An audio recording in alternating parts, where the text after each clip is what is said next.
పునీత మార్తమ్మ మనకు ఏం నేర్పుతుంది అంటే, క్రీస్తు కోసం చేసే సేవకు క్రీస్తుతో గడిపే సాన్నిధ్యము పునాది కావాలి.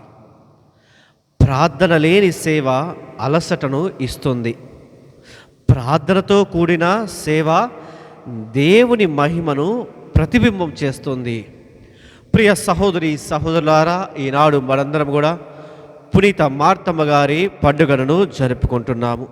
మార్తమ్మ జీవితాన్ని చాలామంది కేవలము సేవ చేసే మహిళగా మాత్రమే చూస్తారు. కానీ వాక్యము ఆమెను గొప్ప విశ్వాస ప్రతిరూపముగా పరిచయం చేస్తుంది. విశ్వాసానికి ప్రతిరూపముగా ఆమెని వాక్యాన్ని పరిచయం చేస్తూ ఉన్నది. ఆమె తన ఇంటికి క్రీస్తు ప్రభుని భోజనానికి ఆహ్వానించింది. అంతకంటే ముందుగా ఏం చేస్తుంది? ఆమె యొక్క హృదయాన్ని ప్రభువుకు సమర్పించుకుంటుంది. తన యొక్క ఇంటికి ఆహ్వానించక ముందే ఆ మార్తమ్మ గారు ఏం చేస్తున్నారు? తన యొక్క హృదయాన్ని ప్రభువుకు సమర్పించుకుంది. ఆమె చేతులు సేవలో బిజీగా ఉన్నాయి, కానీ ఆమె యొక్క హృదయము మాత్రము ప్రభుని ప్రేమిస్తుంది, ప్రభుని ఆరాధిస్తుంది. నేటి ఆధునిక కాలంలో ఇవే మనకి సవాలులు. ఉద్యోగం కానీ, కుటుంబాలు కానీ, పరిచర్య కానీ, సమాజ బాధ్యతలు కానీ, వ్యాపారాలు కానీ, ఇక లేక ఇవన్నీ కూడా అవసరమే. ఇవన్నీ కూడా అవసరం కాదని నేను చెప్పను, ఇవన్నీ కూడా అవసరమే. కానీ ఈ పనుల మధ్య దేవునితో గడిపే సమయము లేకపోతే మన యొక్క హృదయము మెల్లమెల్లగా ఖాళీ అయిపోయిద్ది.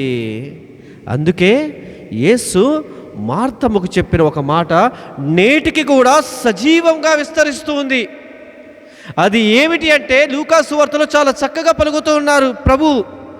మార్తమ్మ మార్తమ్మ, నీవు అనేక విషయములమై చింతించుచున్నావు, కలవరపడుచున్నావు. అవసరమైనది ఒక్కటే, ఆ ఒక్కటి దేవునితో జీవించే సన్నిహిత సంబంధము. ఒకటేమిటి? దేవునితో జీవించేటటువంటి సన్నిహిత సంబంధము. అదే ముఖ్యం మనందరికీ కూడా. దేవునికి ఎప్పుడైతే మనం అతి దగ్గరగా ఉంటామో, అతి సమీపంగా ఉంటామో, దేవుడి సన్నిధిలో విశ్వాసపాత్రులుగా జీవిస్తామో, దేవుడు మనల్ని ఆశీర్వదిస్తాడు. అందుకే చూసినట్లయితే లాజరు మరణించినప్పుడు మార్తమ్మ దుఃఖిస్తుంది. దుఃఖాన్ని దాచుకోవటం లేదు, ఏడుస్తుంది, బాధపడుతుంది, రోధిస్తుంది. ఆమె యేసు వద్దకు వెళ్ళి తన బాధను చెప్పుకుంటుంది. తన బాధను యేసు వద్దకు వెళ్ళి ఏం చేస్తుంది? చెప్పుకుంటుంది. నిజమైన విశ్వాసం ఎప్పుడు కూడా బాధలు లేని జీవితం కాదు. బాధల మధ్య కూడా దేవుణ్ణి విడిచిపెట్టకుండా దేవుని యొక్క హృదయాన్ని, మన యొక్క హృదయాన్ని అంటిపెట్టుకొని జీవించాలి. ఆమె తన కన్నీళ్ళ మధ్య కూడా యేసుని ఏమని పలుకుతుంది, ఏమని ప్రకటిస్తుంది? తన కళ్ళల్లో నుంచి నీరు కారుతున్నాయి, బాధ ఉంది. ఏమని ప్రకటిస్తుంది? నీవు దేవుని కుమారుడివి అని మార్తమ్మ ప్రకటిస్తుంది. అందుకే ఆమె తన జీవితంలో పునరుత్థాన మహిమను చూస్తుంది. ప్రియ సహోదరి సహోదరులారా, మనకి కూడా బాధలు వస్తున్నాయి, కన్నీళ్ళు వస్తున్నాయి, అన్నీ ఉన్నాయి.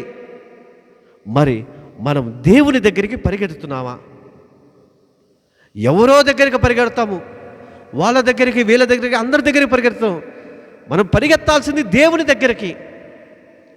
దేవుడే కదా నీ యొక్క సమస్యకి పరిష్కారం చూపించేది. మార్తమ్మ ఏ విధంగా అయితే దేవుని దగ్గరికి వెళ్ళి తన యొక్క బాధను వెల్లడించుకుందో, మనము కూడా దేవుని చెంతకెళ్ళి మన యొక్క బాధను ఆ ప్రభువుతో చెప్పుకోవాలి. మన జీవితంలో కూడా ఎంతోమంది లాజర్లు ఉండి ఉండొచ్చును. చనిపోయిన ఆశలు, విరిగిపోయిన బంధాలు, నెరవేరని కలలు, నిరాశలు. కానీ యేసు ఇప్పటికీ అదే చెప్తున్నాడు. ఏమని? నేనే పునరుత్థానమును, నేనే జీవమును, నేనే జీవమును అని ప్రభు పలుకుతూ ఉన్నారు. మనకు అసాధ్యముగా కనిపించే పరిస్థితుల్లో కూడా దేవుడు మనందరికీ కూడా ఒక కొత్త జీవితాన్ని ప్రసాదిస్తున్నారు. ప్రియ సహోదరి సహోదరులారా, ఒక మనకి అసాధ్యము కానిటి వాటిని కూడా దేవుడు ఏం చేస్తున్నాడు? ఒక కొత్త జీవితానికి ఒక పరిష్కారాన్ని మనకు చూపిస్తూ ఉన్నాడు. పునీత మార్తమ్మ మనకు మరో గొప్ప పాఠాన్ని నేర్పిస్తుంది. దేవుడు పరిపూర్ణమైనటువంటి మనుషుల్ని పిలవడం, ఆయనను నమ్మిన మనుషులను మాత్రమే పిలుస్తారు. ఎవరైతే ఆయన యందు విశ్వాసం కలిగి జీవిస్తారో, ఆయన మీద ఆధారపడి జీవిస్తూ ఉంటారో, ఆయన వారిని వదిలిపెట్టడు. ఎన్నడూ కూడా వారిని వదిలిపెట్టడు. మార్తమ్మకు బలహీనతలు ఉన్నాయి, ఆందోళనలు ఉన్నాయి. అయినప్పటికీ ఆమె విశ్వాసాన్ని యేసు గొప్పగా గౌరవించి ఉన్నాడు. ఆమె యొక్క విశ్వాసాన్ని ఏం చేస్తున్నాడు? దేవుడు చాలా గొప్పగా గౌరవిస్తున్నాడు. కాబట్టి మన యొక్క బలహీనతలు దేవుని నుండి దూరము చేయకూడదు. మన యొక్క బలహీనతలు అనేవి ప్రతి ఒక్క మనిషికి ఉంటాయి. బలహీనతలు, ఈ మనిషికి బలహీనత లేకుండా ఏ మనిషి కూడా లేడు. మన యొక్క బలహీనతలు మనల్ని దేవుడి నుంచి దూరం చేయకూడదు. అవే ఆయన కృపను అనుభవించే అవకాశాలుగా మనం మార్చుకోవాలి. మన యొక్క బలహీనతల్ని అవకాశాలుగా మనం మార్చుకొని మనము ముందుకు సాగిపోవాలి. దేవుని మీద ఆధారపడి ప్రతి ఒక్క బిడ్డకు కూడా మన యొక్క బలహీనతలను అవకాశాలుగా మనకు మార్చుకునేటువంటి శక్తిని దేవుడు ప్రసాదిస్తున్నాడు. ఆ అవకాశాలను మార్చుకునే విధముగా మన యొక్క ఆలోచనలు ఉన్నాయా, మన యొక్క విశ్వాసము దృఢముగా ఉన్నదా అని ఆత్మ పరిశీలన చేసుకోవాలి. ఒకసారి మనల్ని మనము ప్రశ్నించుకుందాము. ప్రార్థన లేకుండా చేసే సేవ ద్వారా అలసటను వేస్తుంది. ప్రార్థనతో చేసే సేవ ఆనందాన్ని ఇస్తుంది. దేవుని కోసం పనిచేయటం గొప్ప విషయమే, కానీ దేవునితో కలిసి పనిచేయటము ఇంకా గొప్ప విషయము. దేవుని కోసం పనిచేయటం గొప్ప విషయమే కాదంటలా, దేవునితో కలిసి పనిచేయటం అనేది ఇంకా గొప్ప విషయము. కష్టాలు వచ్చినప్పుడు నిలదొక్కుకోవాలి. మార్తమ్మ యేసు వద్దకు పరిగెడుతుంది. మరి నీకు నాకు మనందరికీ కష్టాలు వచ్చినప్పుడు ఎవరి దగ్గరికి మనము పరిగెడుతున్నాము? ప్రతిరోజు మనము కొంత సమయాన్ని మనము ప్రార్థనకి కేటాయించాలి.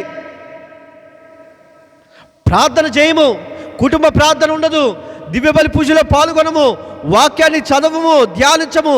మరలా మన కుటుంబాల్లో అద్భుతాలు, స్వస్థతలు జరగాలంటే జరుగుతాయా?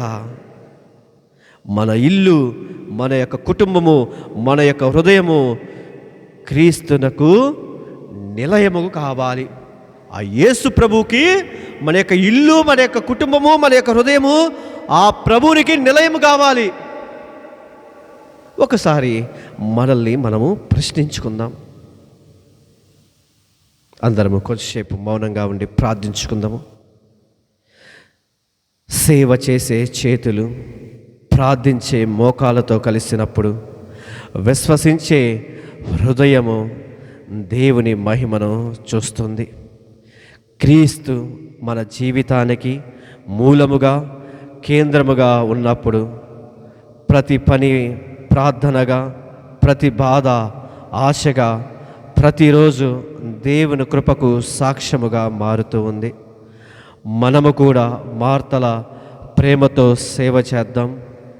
మరియలాగా దేవుని యొక్క వాక్యాన్ని విందాము. లాజరులాగా క్రీస్తు ఇచ్చే నూతన జీవితాన్ని అనుభవించుదాం. ఆమేన్.